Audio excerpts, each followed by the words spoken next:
Semangat pagi anak-anakku, dan kembali lagi pembelajaran daring bersama Ibu Ayu. Yang kemarin kalian sudah mempelajari tentang cerita fabel, unsur-unsur di dalam cerita fabel, dan sekarang materi yang akan Ibu Ayu berikan adalah kelanjutan dari materi minggu kemarin. Materi hari ini, pada minggu ini adalah materi tentang struktur teks cerita fabel. Setelah kalian nanti memahami tentang struktur teks cerita fabel, kalian nanti diharapkan bisa memerankan isi dari cerita fabel tersebut. Nah, anak-anakku, sebelum kalian memahami apa saja struktur teks cerita fabel, kalian harus memahami dulu apa arti dari struktur itu sendiri. Struktur adalah bagian-bagian. Nah, kalian bisa lihat dari ilustrasi berikut ini. Dalam ilustrasi berikut, kalian bisa lihat bahwa terdapat sebuah pohon, dan dalam pohon tersebut terdapat beberapa bagian-bagian. Bagian yang pertama paling bawah adalah akar. Bagian berikutnya adalah batang. Dan ada ranting-ranting, kemudian ada daunnya. Nah, bisa dikatakan pohon karena apa? Karena terdapat bagian-bagiannya.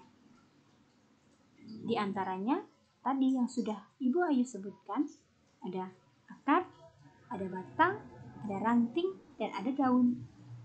Jika tidak ada akar, apakah pohon itu bisa dikatakan sebuah pohon? Apakah kalau tidak ada daunnya bisa dikatakan sebagai pohon? Atau jika tidak ada batangnya, apakah bisa dikatakan sebagai pohon? Nah, jika satu pohon itu dinamakan satu pohon yang hidup dan terdapat lengkap struktur atau bagian-bagiannya, nah maka pohon itu harus memiliki bagian-bagian yang memiliki fungsinya masing-masing. Nah, ada ilustrasi berikutnya. Ada akar, ada batang, ada daun, dan ada buah-buahan. Nah, dalam pohon ada akar di bagian bawah, ada batang di bagian tengah, ada daun, dan ada buahnya. Nah, pohon yang berbuah ini bisa dikatakan sebuah pohon jika memiliki bagian-bagian. Nah, anak-anakku, seperti juga rumah.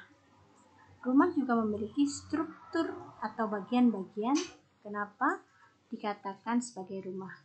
Tentunya kalau rumah ada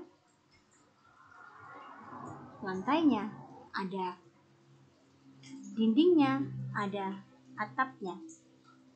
Nah, bagian-bagian tersebut berfungsi sebagai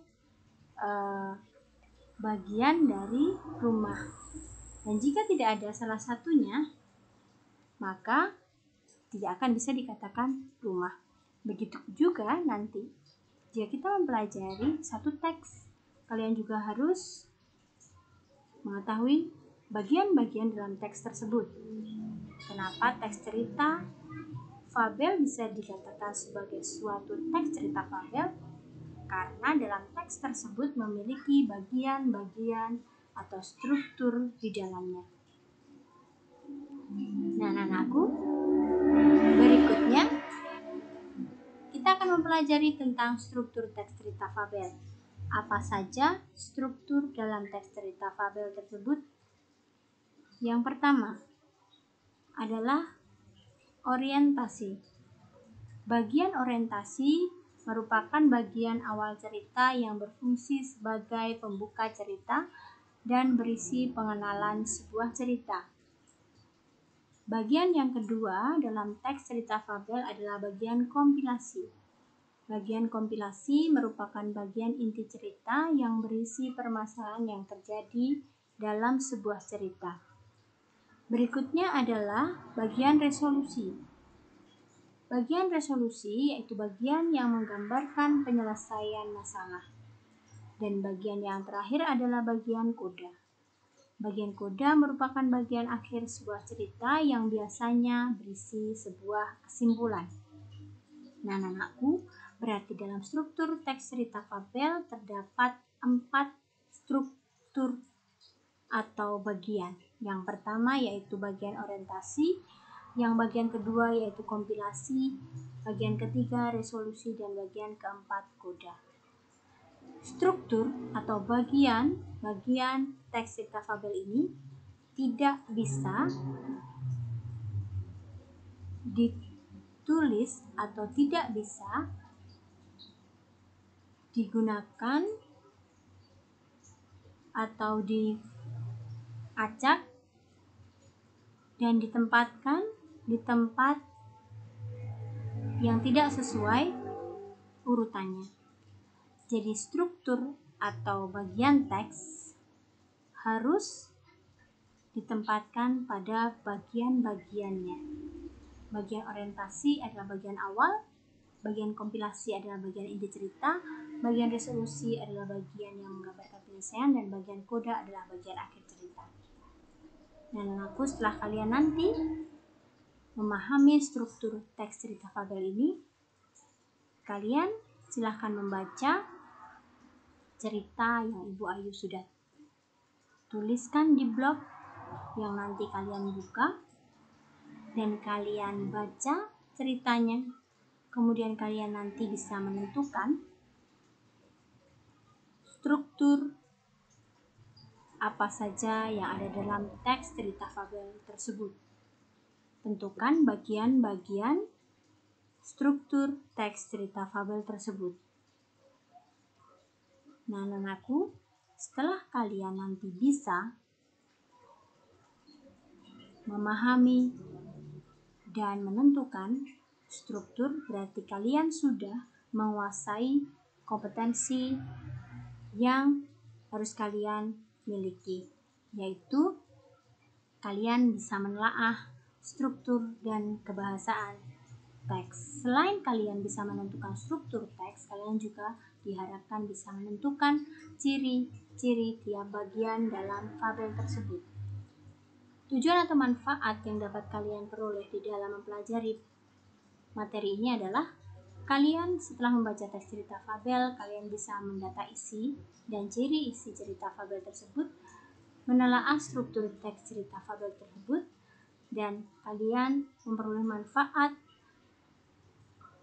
yang bisa dipelajari dalam teks cerita fabel tersebut, yaitu tentang struktur dan cirinya. Nah, anakku, tentunya di dalam pembelajaran ini, karena kalian pembelajarannya daring, online, tentunya kalian pelajari sendiri, kalian kerjakan sendiri. Jika terdapat kesulitan yang kalian alami, silahkan kalian tanyakan ke Ibu Ayu. Setelah selesai menentukan struktur dan ciri isi, kalian bisa lanjutkan untuk materi selanjutnya, yaitu memerankan isi teks cerita fabel. Setelah kalian memahami isi cerita, kalian perankan teks cerita fabel tersebut dan kalian bisa rekam.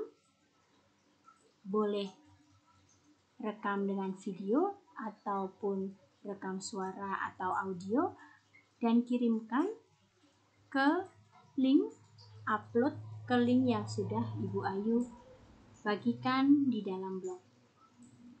Nah, anakku, selamat belajar dan tetap semangat. Jangan pernah menyerah dan jangan pernah mengeluh. Semoga kita semua selalu diberi kesehatan dan kesempatan kembali untuk bisa berkumpul dan belajar bersama di sekolah. Sampai jumpa di pembelajaran selanjutnya dan terima kasih.